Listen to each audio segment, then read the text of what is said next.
Here you go. Thank you. How are you all? Nice to see you. As usual, the mic in the middle is yours. If someone wants to ask a question, just step to the mic. Geht's einfach zum Mikrofon, stellt die Frage. Wer in Deutsch fragen möchte, darf das, ich übersetze. Ansonsten, wenn keiner da ist, then I'll ask the questions. And I think I'll leave the Hobbit and Preacher and Outlander questions to the audience. I would ask about the different project that you did. You were in, I think, one of the best action movies that has ever been made.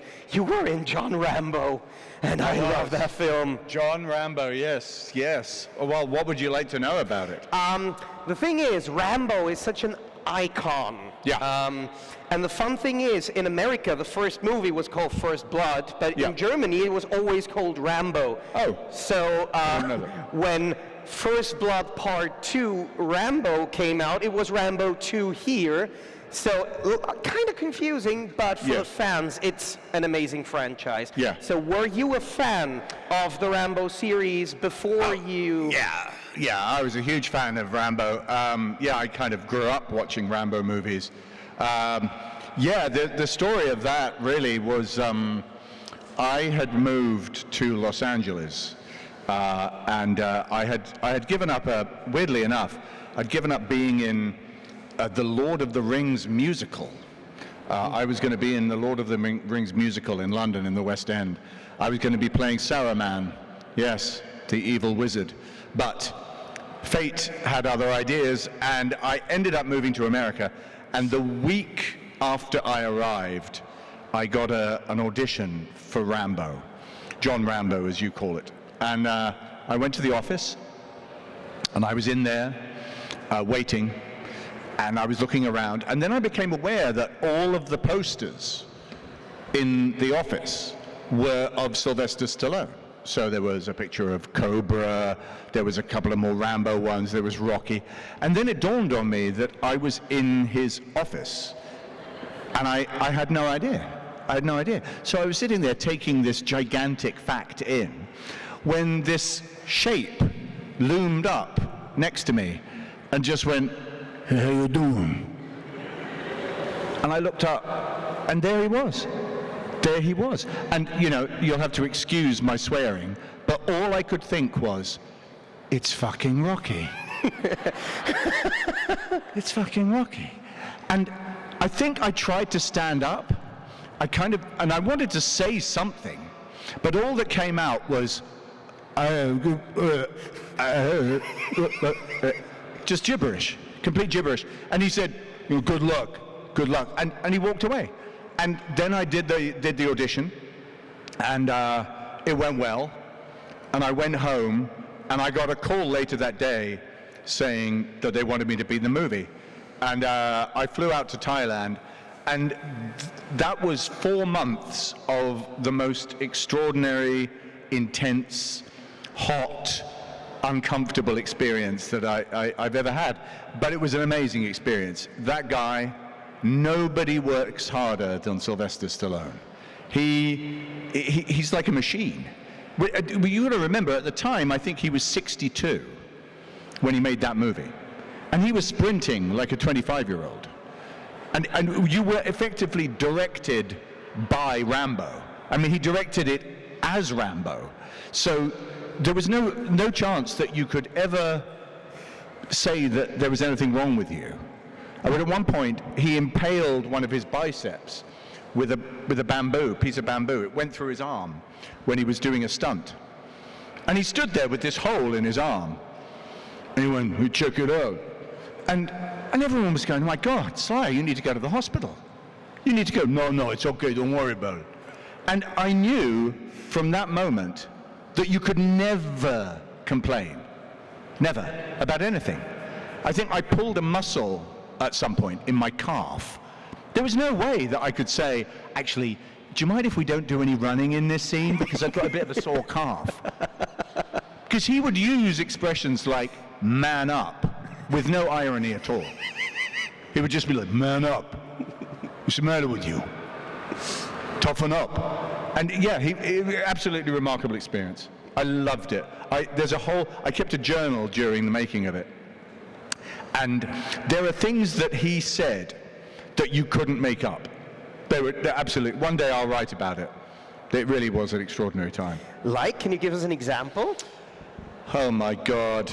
I'm going to try and think of the least politically incorrect examples of things that he said. Oh God, I'm really struggling.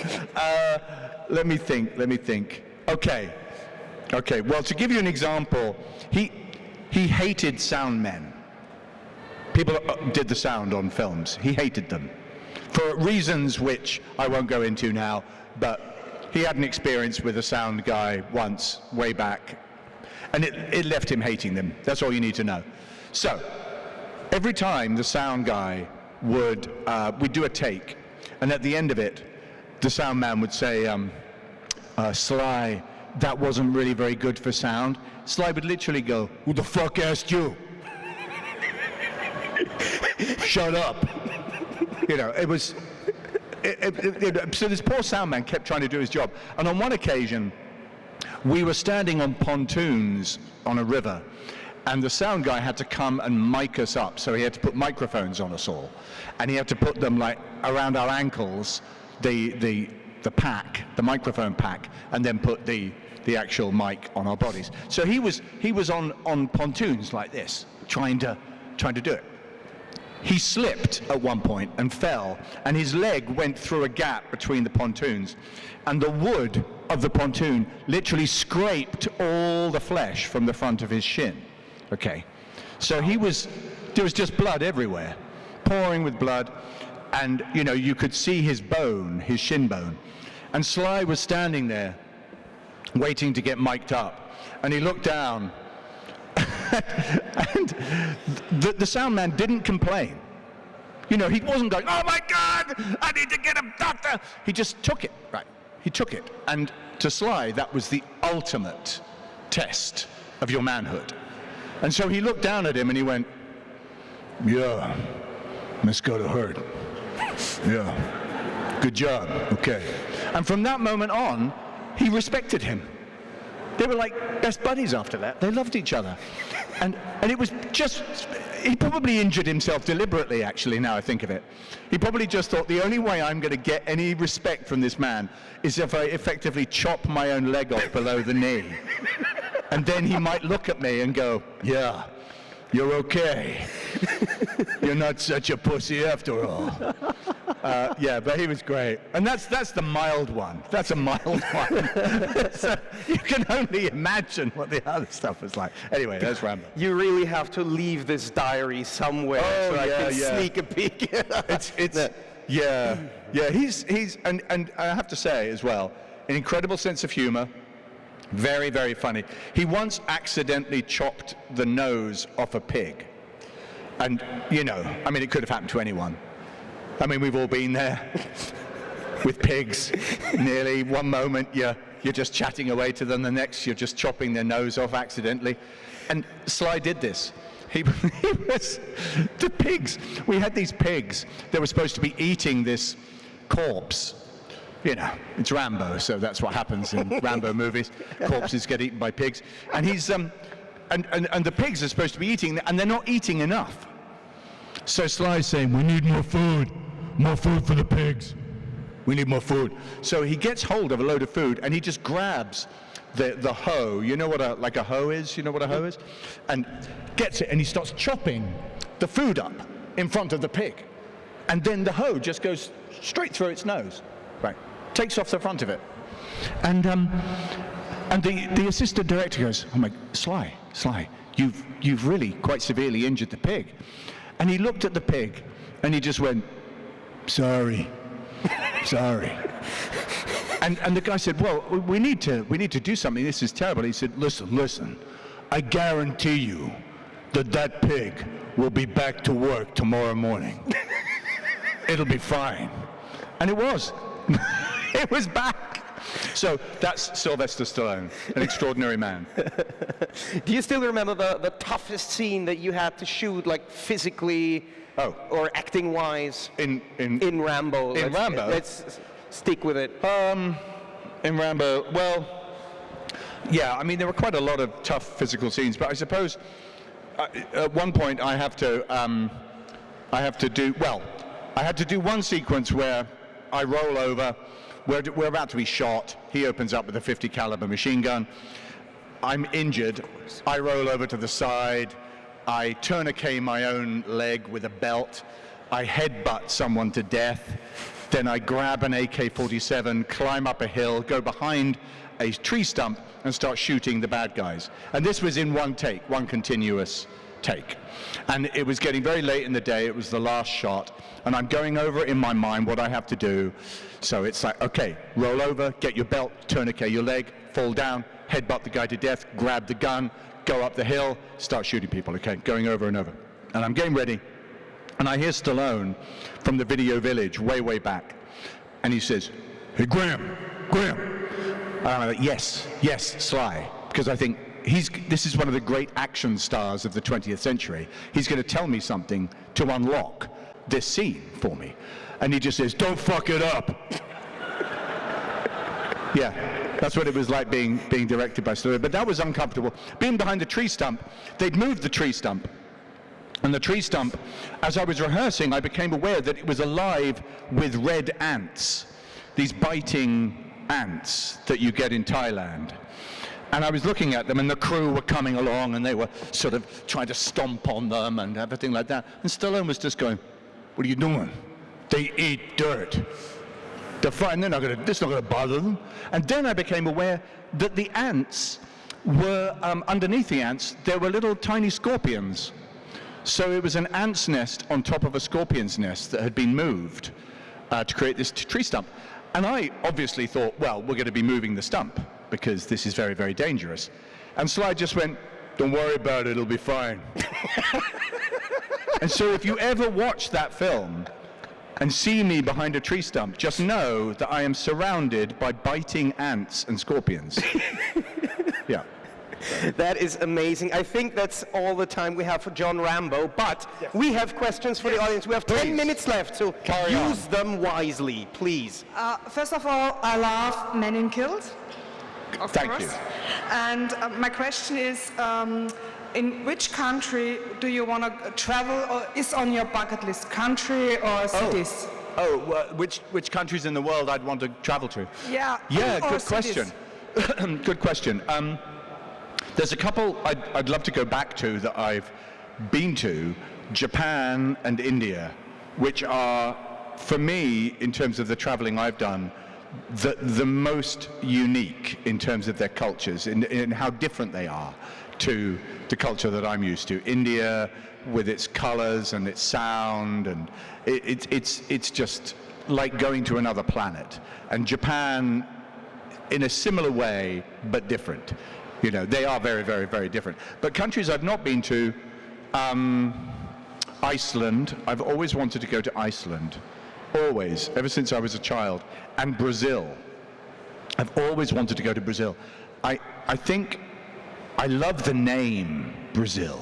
It's such a cool name. And their flag is so cool. You look at the Brazilian flag and you go, these people were really like going out there. They were just like, what should we do? Let's have a triangle. Let's have a kind of a globe thing. Let's have a little logo going around it. What color should we? Let's make it green and yellow. And it's like just totally random. Whereas, you know, countries like Germany and Austria and Britain and everything, they're kind of like, well, let's all just make it very, very sort of boring, and it'll be red and white and blue, or it'll be sort of red and green, or you know, very boring flags. But Brazil, and I've always wanted to go there. I wrote a book when I was a teenager, set in Brazil. It was an adventure story, and so I've always wanted to go there. Yeah. Thank you. Of course. Thank you. Hello. Hello there. Can I grab this down here? Okay, that works. You're a fantastic dwarf in The Hobbit. You're actually among my favorites in the movie. That is the correct answer. Which dwarf, except for yourself, is your favorite?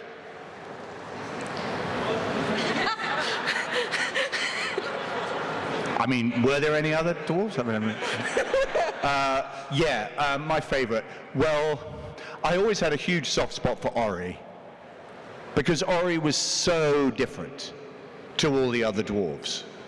You know, he just wasn't cut out for that journey, and yet he was so brave and so courageous and really surprised everybody, I think. And also I was very close to Adam when we were filming. We used to sit next to each other when we were getting the prosthetics done. And Adam is the biggest gossip you will ever meet. I mean, that man, never tell Adam Brown a secret, because he will tell you everything. But yeah, we had a wonderful time. And Ori, I did a sort of fake behind-the-scenes documentary of Ori called The Real Adam Brown, where we pretended that Adam was actually the sort of violent, abusive drug addict, which is in the behind-the-scenes in the film. You know, it's so far from the truth. But we had a lovely, lovely time. So Ori, I think, would be the one I would pick. Yeah. That's really cool. Just a quick side note, Adam Brown was here on this stage last year. Yes, I know. Adam has been here, yeah. He's a lovely bloke. I just want to say this because I met Adam Brown when he was here. And it was really, I find it very funny that you think him a gossip, because he was incredibly quiet when I met him. He was quiet? Yes. He was probably just storing all your secrets. Yeah, just writing them down quietly. Yeah, no, he's a lovely guy. Lovely. Yeah, you're lovely too. Oh, thank you very much, thank you. And I think you're the cooler dwarf. Thank you. That's brilliant, thank you. Thank you very much. Okay. Please, mic is yours. Hello. Hello. Because you mentioned the word headbutt before, I wanted to ask, also a question to the Hobbit. When you headbutted your elder brother, Balin, how did that feel? Yeah. Because there was so much force in it. Yes. And I wanted to ask, how did you film that? How did we film it? Well, interesting story behind the headbutt. Because we did a lot of training on the Hobbit, because we had a kind of gap before we could film.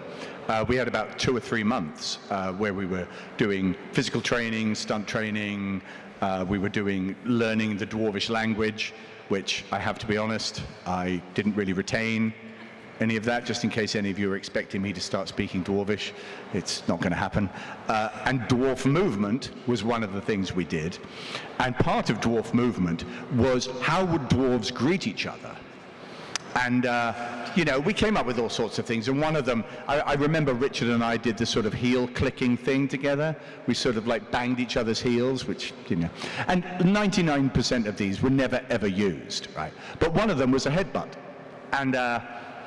And when we came to do the filming, Peter said, okay, you haven't seen each other for a long time, and, you know, I want this to be an interesting greeting. And my original idea was to pick Ken Stott up and swing him around like a child.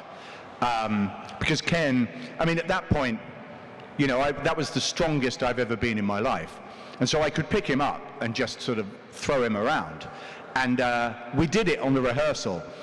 But Ken didn't like being picked up and thrown around like a child. Well, I mean, you can understand it, really. I swung him around, and the look of alarm on his face. Oh, my God. But anyway, so we said, let's do something different. So I said, well, why don't I headbutt you? And Peter went, yeah, that sounds great, because it's such a weird greeting.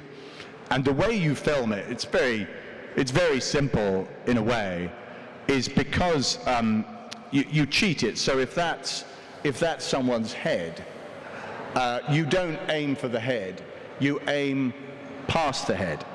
So the camera will see, it will give the impression that you are connecting with his head, rather than actually doing it. Although I have worked with actors who do look as though they are going to actually hit you in the face, naming no names.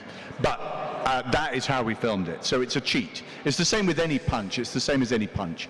You have distance between you and the object that you're punching, but if you shoot it in a particular way, it will look as if you're connecting. And it also relies on the other actor to what they call sell the punch. So if I'm getting hit, I have to do that.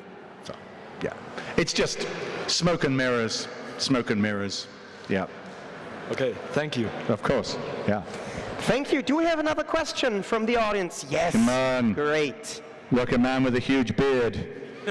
Fabulous. Oh, thank you. I'm working for this very long. That's a good one. That's a good one. So one of your recent projects was The Witcher from Netflix, and you played Dijkstra in there. Yes. And my question is, did you know the Witcher universe before? Very good? Or did you play the games, read the books? Yeah. Watch this TV show back in the years? No, I knew nothing about it. Nothing at all. I mean, it was the same with Outlander. I didn't know the books at all before we did the show. I mean, it's a sort of a weird thing that I've been involved in a lot of projects that are based on books or comics or games. And yeah, The Witcher, I mean, Dijkstra, the third season's coming out in later this month, actually. I mean, I love playing him because he's so cunning and manipulative. And what's interesting always about those sort of people is that he believes he's doing it for absolutely all the right reasons, you know. And that's the interesting part about playing what you would think of as villains, in inverted commas, that they never see themselves as villains. They're not villains. They are operating correctly in the world that they find themselves in. And Dijkstra, in the example of The Witcher, is trying to save his country, his kingdom, Redania. So, you know, and he'll do that by any means. But he's a great character to play. He has a very strange relationship with his girlfriend, if you can call it. Yes, there's a lot of sadomasochism involved, you know, well, which I didn't know about, by the way, until we started filming. They're like, oh yeah, in this scene, you're going to be being repeatedly whipped by your girlfriend. I'm like, right, oh, okay. So that's how their relationship functions, and apparently it's all the rage in Redania, being thrashed with a whip. So yeah, I hope you enjoy it when it comes out in June. We will enjoy it. Okay, sadly, I think that is all we have time. Quick, go on. Please take it. Very quick question, Graham. As a Brit living in Austria, and fellow Brits come to visit, I always like to know how you enjoy Austria. Are you here? Do you fly in, do this weekend and fly out, or are you here for longer? Are you seeing more things in Austria? Right. Yeah. And so on. Well, this is my first time in Austria. I've never been here before. Sadly, I arrived at after midnight last night, and just basically went to the hotel and fell asleep.